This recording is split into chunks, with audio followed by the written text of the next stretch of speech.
हस्तिनापुर नामक एक सुंदर सा गांव था।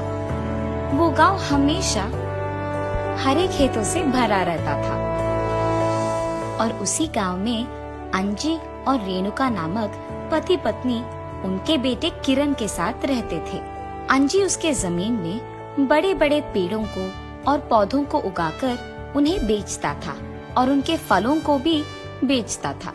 उससे आए हुए पैसों से उसके बेटे किरण को पढ़ाता था। किरण उसके कक्षा में सबसे आगे आता था और ऐसे बहुत साल बीत जाते हैं। एक दिन अंजी जब उसके पेड़ पौधों के साथ था तो एक आदमी वहाँ आता है। अंजी, मुझे अपने लिए दरवाजा बनवाने के लिए लकड़ी चाहिए। एक पेड़ का कितना दाम है? साहब, एक पेड़ का 5,000 रुपए है। ठीक है, एक पेड़ को काट के दो। जी साहब, मैं अभी किसी को बुलवाकर इसे कटवा दूंगा। ये कहकर तुरंत अंजी उस पेड़ को कटवाकर लकड़ी को एक ट्रैक्टर में उस ग्राहक के घर भिजवाता है। अंजी, ये लो पैसे। पैसे लेकर अंजी वहां से चले जाता है। हाँ, आज एक पेड़ बेचकर मुझे 5,000 रुपए मिले हैं और क्योंकि इस गांव में मेरे बेटे के पढ़ाई के लिए कोई भी कॉलेज नहीं है, मुझे उसे शहर बेचना ही होगा और उसके लिए मुझे ज्यादा पैसे कमाने पड़ेंगे। ये फैसला करके कुछ दिन बाद अंजी उसके पास मौजूद सारे पेड़ों को और पौधों को बेचकर कुछ पैसे जमा करके उन्हें अपने बेटे किरण को देकर उसे अपने दोस्तों के साथ शहर भिजवाता है ऊंची कक्षा की पढ़ाई करवाने के लिए।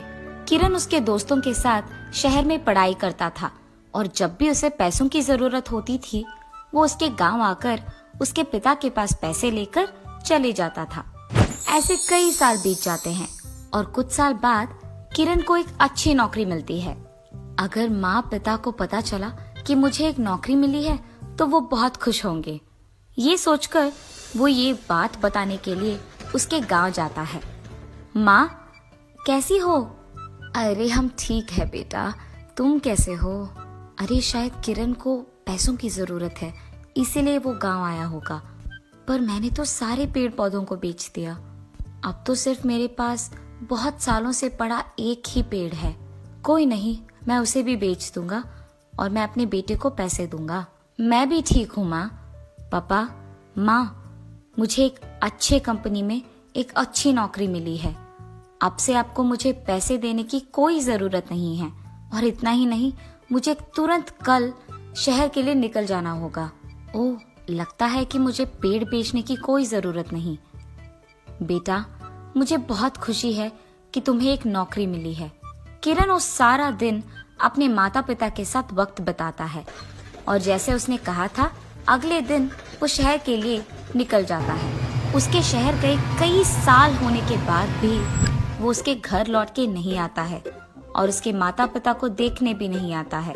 बहुत साल बीत जाने के बाद भी उसके माता पिता उसके इंतजार में बूढ़े भी बन जाते हैं और बहुत निराश होते हैं।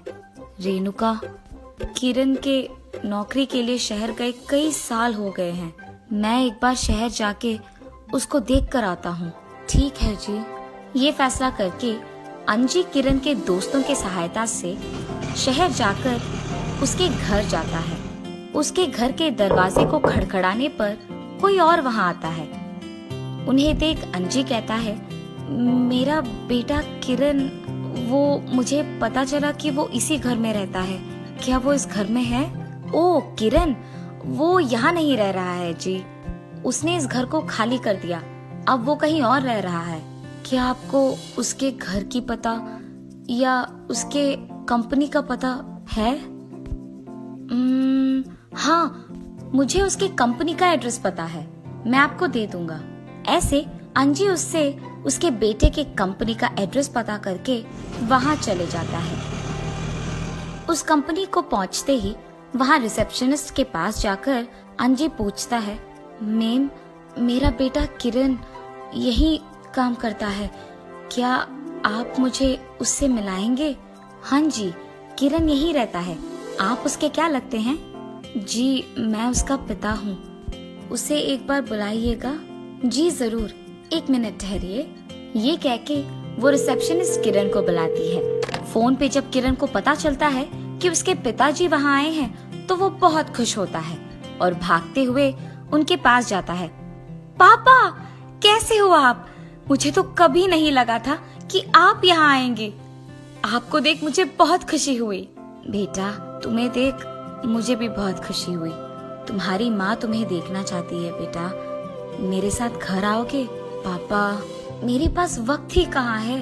मुझे ऑफिस में बहुत सारा काम है। अब अगर मैं यहाँ नहीं रहूंगा तो वो काम रुक जाएगा।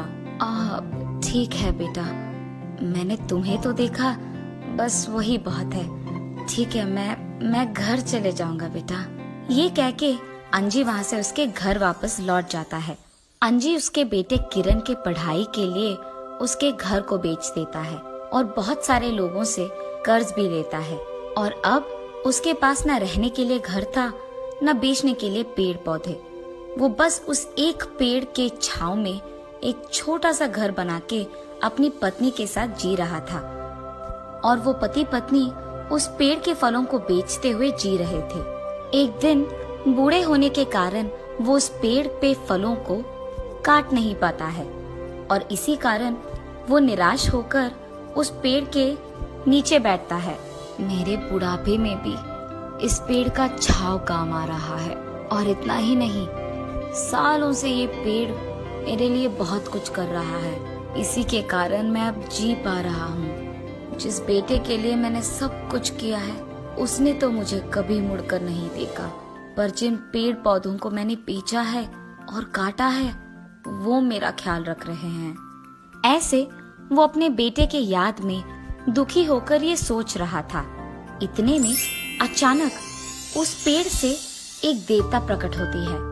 उसे देख अंजी चौंक जाता है।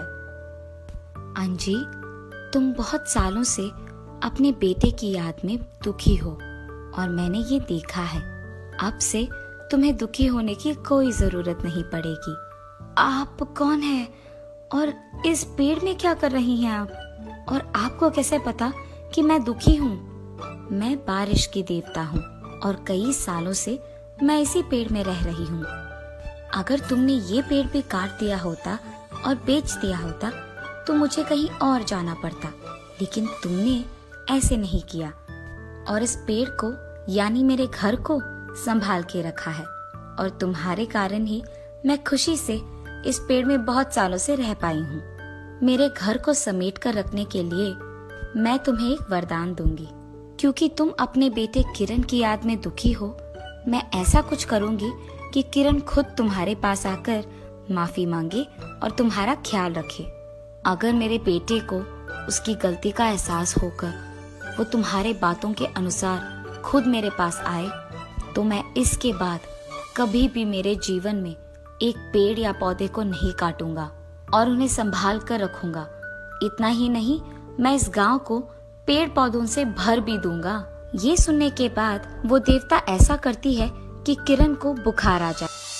शहर में मौजूद किरण को बुखार आने के कारण उसे एकदम से अपनी माता पिता का याद आता है। हाँ, जब मुझे बचपन में बुखार आता था तो मेरे माँ पापा मेरे ही साथ रहते थे और जब तक मेरा बुखार कम नहीं हो जाता था वो मेरा साथ नहीं छोड़ते थे। और मैंने क्या किया, जब पिताजी मुझे देखने आए तो मैंने उनके साथ ठीक से बात भी नहीं की। भगवान जाने वो कितना बुरा मान रहे हैं। मुझे जल्द से जल्द अपने माँ पापा को देखना ही है। ये सोचकर वो तुरंत उसके माता पिता को देखने गांव जाता है।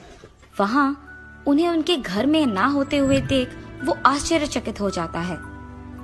शायद पापा पेड़ों के पास है। ये सोचकर वो उनके पेड़ पौधों के पास जाता है। वहाँ उनके माता पिता को एक पेड़ के छाया में एक छोटे से घर में रहते हुए देख चौंक जाता है और वो बहुत दुखी होता है। पापा, ये क्या आप यहाँ क्यों है? बेटा, तुम्हारे इंतजार में तो साल गुजर गए। कम से कम तुम अब हमारे पास आए, वही हमारे लिए खुशी की बात है। तुम्हारे पढ़ाई के लिए मैंने हमारे घर को गिरवी पे रख दिया था और अब उस कर्ज को चुकाने के लिए मेरे पास पैसे नहीं हैं। मैंने सोचा कि तुम नौकरी के बाद घर आओगे तो ये सब तुम्हें समझा दूंगा, लेकिन तुम लौटकर कभी नहीं आए। मुझे माफ कर दीजिए पापा। बुखार आने पर मुझे आप और माँ याद आ गए और तब मुझे समझ में आया कि मैंने कितना बड़ा गलती किया है। मुझे माफ कर दीजिए, मुझे मेरी गलती का पूरा एहसास हुआ है। अब से मैं आपका ख्याल रखूंगा। ये कह के वो तुरंत उसके माता पिता को उनके घर लेके जाता है, उसे गिरवी से निकालकर उन्हें उनका घर लौटा देता है और इतना ही नहीं, वो गांव में मौजूद सारे कर्जों को भी चुका देता है। पापा, आप भी मेरे साथ वहां आइए ना, हम सब मिल के रहेंगे। उस देवता ने वही किया जो उन्होंने मुझे बताया और मैं भी वही करूंगा जो मैंने उनको बताया। अब से मैं कभी भी एक पेड़ को नहीं काटूंगा और तो और मेरे छोटे से जमीन में मैं पेड़ पौधों को उगाऊंगा। ये कहकर अंजी उसके वचन के अनुसार ही उसके छोटे से जमीन में पेड़ पौधों को उगाते हुए उनका ख्याल रखने के लिए आदमियों को भी रखता है और हमेशा के लिए उसकी पत्नी रेणुका और बेटे किरण के साथ खुशी से जीता है।